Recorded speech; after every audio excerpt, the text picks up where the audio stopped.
وہ تعلیم کی طرف آگے بڑھیں گی، مساوات کی طرف آگے بڑھیں گی، اور بہت سارا فائدہ ہو سکتا ہے.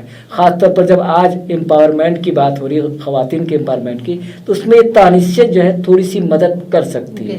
لیکن جہاں تک مغرب کا سوال ہے تو وہاں تانیثیت عجیب گمراہ کن ایک تصور بن کے رہ گئی ہے. کیونکہ جو تانیثیت کے حوالے سے جو کام کرتی تھی، جو علم بردار تھی، انہوں نے پوری زندگی عورتوں کو منع کیا کہ آپ شادی نہ کریں، لیکن 62 سال کی عمر میں وہ 68 سال کے مرد سے شادی کر لیتی ہے.